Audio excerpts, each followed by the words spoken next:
பல்வகை திறன் பூங்கா அப்படின்னா என்ன? ஃபஸ்ட்டு வந்து இது எதுக்காக ஸ்டார்ட் பண்ணாங்கன்னு பார்ப்போம்.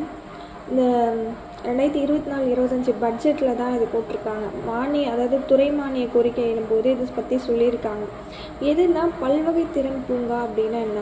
அதாவது மாற்றுத்திறன் கொண்ட குழந்தைகளினுடைய புலன் உணர்வு திறன், அறிவு திறன், பெருந்தசை இயக்கத்திறன் ஆகியவை மேம்படுத்துவதற்காக அவர்களின் பல்வகை புலன்கள் தூண்டப்பட்டு விளையாட்டு வாயிலாக கற்றல் அனுபவங்களை பெறத்தக்க வகையில் இந்த பல்துறை திறன் பூங்கா உருவாக்கப்படும்னு நம்முடைய கல்வித்துறை அமைச்சர் சொல்லியிருக்காரு.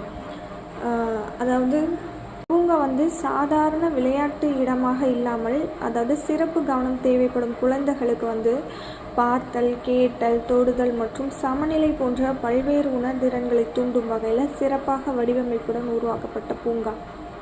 இதில் வந்து விளையாடவும் செய்யலாம், விளையாட்டின் மூலம் கற்கவும் செய்யலாம். அதன் அடிப்படையில் தான் இந்த பல்வகை திறன் பூங்கா உருவாக்கப்படுகிறது. இதன் மூலம் முதல் பல்வகை திறன் பூங்கா எங்கே கொண்டு வந்திருக்காங்க அப்படின்னா, சென்னை மாவட்டத்தில் புழல் ஒன்றியத்தில் பொப்புளிராஜா அரசு மேல்நிலைப் பள்ளியில் பல்வகை திறன் பூங்கா தற்போது முழுமையாக நிறுவப்பட்டுள்ளது.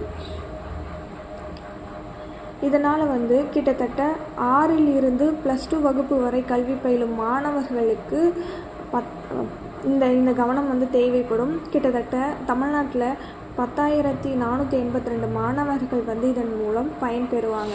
அவங்க வந்து அட்டென்ஷன் கொடுக்கணும். ஸோ அவங்களுக்கு வந்து பார்த்திங்கன்னா விளையாட்டின் மூலமாகவே அவங்களுக்கு வந்து பார்த்திங்கன்னா அந்த உணர்திறன்கள் கற்பிக்கப்படுகிறது அப்படின்னு சொல்லுவாங்க. இதுதான் பல்வகை திறன் பூங்கா.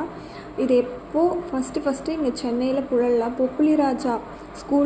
பொப்புளிராஜா அரசு மேல்நிலைப் பள்ளியில் இதை ஃபஸ்ட்டு ஸ்டார்ட் பண்ணியிருக்காங்க.